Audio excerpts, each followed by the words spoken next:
గణపతియే నమః. యూట్యూబ్ ప్రేక్షకులకు నమస్కారం. వివాహం ఆలస్యం అవటానికి పితృదోషానికి సంబంధం ఉందా అంటే ఖచ్చితంగా ఉంటుందండి. అంటే మరి పితృదోషం ఉంది అన్న విషయం మేము ఎలా తెలుసుకోవాలండి ఏంటంటే, ప్రతిసారి పితృదోషం మీకు జాతకం అంటే మీ కుండలిలో మీ జాతక చక్రంలో కనిపించాల్సినటువంటి అవసరం లేదండి. వివాహం విషయానికి వచ్చే వరకు నేను చెప్పినటువంటి సంఘటన మీకు జరిగితే అది పితృదోషంగానే మీరు భావించండి. మరి ఏం జరుగుతుందండి ఏంటంటే, పితృదోషం ఉన్న వాళ్ళకి ఏమవుతుందంటే సంబంధాలు చాలా వస్తాయి. చాలా అంటే చాలా సంబంధాలొస్తాయి. కానీ ఏ సంబంధము కూడా జాతకం కలిసిందిలాగా రాదు. కలిసిన అంటే ఏ 100 సంబంధాలో చూస్తే ఏదో ఒకటో రెండో జాతకాలు కలుస్తాయి అంతే. అవి కూడా ఏదో ఒక సందర్భంలో వాళ్ళు ఒప్పుకోకపోవటం ఏదో ఒకటి జరిగి వివాహం ఆలస్యం అవుతుంటుంది. వివాహం అనుకున్న టైంకి అవ్వట్లేదు. సరైన సంబంధాలు రావట్లేదు. వచ్చిన సంబంధాలు అంటే వచ్చిన సంబంధాలు ఏవైతే ఉన్నాయో అవి జాతకాలు కలవట్లేదు అని గనక మీరు అనుకుంటే ఖచ్చితంగా అది పితృదోషం కిందనే భావించండి. మరి ఈ పితృదోషం పోవాలి అంటే ఏం చేయాలి? ఏంటి? తొందరగా వివాహం అవ్వాలంటే ఏం చేయాలి? పితృదోషం పోవాలి అనంటే ఫస్ట్ మొట్టమొదటిగా వినండి. నైరుతి బెడ్‌రూమ్‌లో సర్వసాధారణంగా నైరుతిలో ఎవరికైనా సరే మాస్టర్ బెడ్‌రూమే ఉంటుందండి. నైరుతి బెడ్‌రూమ్‌లో ముఖ్యంగా నైరుతి మూలకి ఎలాంటి ఆకుపచ్చ రంగు ఉన్నటువంటి వస్తువులు పెట్టకూడదు. ఎలాంటి ఆకుపచ్చ రంగు వస్తువులు ఉన్నా కానీ దాన్ని పెట్టొద్దండి. అలానే ఆ నైరుతి బెడ్‌రూమ్‌లో ఎట్టి పరిస్థితుల్లో గ్రీన్ కలరు లేదా లైట్ గ్రీన్ కలర్ లాంటివి కలర్స్ ఏమన్నా గోడలకి ఉన్నప్పుడు మీకు పితృదోషం అనేది డబుల్ ఇంపాక్ట్ అవుతుంది. మరి ఆ పితృదోషం పోవాలి అనంటే చాలా సింపుల్‌గా నేను 2 రెమెడీస్ చెప్తానండి. ఏం లేదు, ఆ నైరుతి బెడ్‌రూమ్‌లో ఒక యెల్లో కలర్ బెడ్ లైట్ తీసుకొని దాన్ని 24 గంటలు ఆన్ చేయండి. యెల్లో కలర్ రిఫ్లెక్షన్ ఎప్పుడైతే నైరుతి బెడ్‌రూమ్‌లో పడుతుందో అప్పుడు మీకు పితృదోషం అన్నది దాని యొక్క ఇంపాక్ట్ అన్నది తగ్గిపోతుంటుంది. ఇప్పుడు జాతకంలో ఒక్కోసారి పితృదోషం ఉండకపోవచ్చు. కానీ నేను చెప్పిన సంఘటన జరిగితే మీరు పితృదోషంగా ఉంది అని భావించండి. భావించి చక్కగా నేను చెప్పినటువంటి ఈ యెల్లో కలర్ బెడ్ లైట్ ఒకటి వేయండి.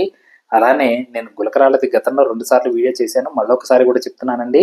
ఒక 20 గులకరాళ్ళు తీసుకోండి. గులకరాళ్ళు ఎంత సైజు తీసుకోవాలండి? చిన్న సైజ్ అయినా సరిపోతాయండి. 20 గులకరాళ్ళు తీసుకొని, ఈ గులకరాళ్ళు ఎక్కడ దొరుకుతాయి అనంటే ఏదన్నా నర్సరీల్లో గానీ, ఎక్వేరియం షాపుల్లో గానీ, ఆన్‌లైన్‌లో గానీ ఎక్కడన్నా కన్‌స్ట్రక్షన్ జరుగుతుంటే ఆ ఇసుకలో అయినా సరే దొరుకుతుంటాయండి.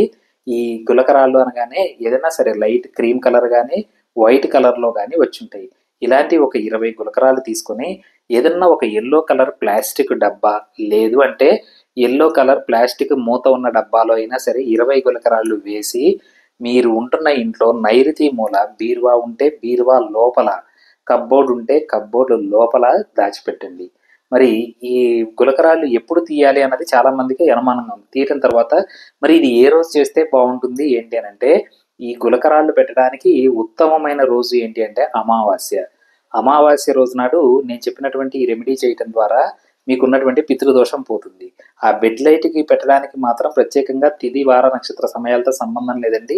ఎప్పుడు కుదిరితే అప్పుడే యెల్లో లైట్ పెట్టండి. మరి ఇవి పెట్టడానికి గులకరాళ్ళు పెట్టడానికి మాత్రం అమావాస్య ఉత్తమమైన రోజు.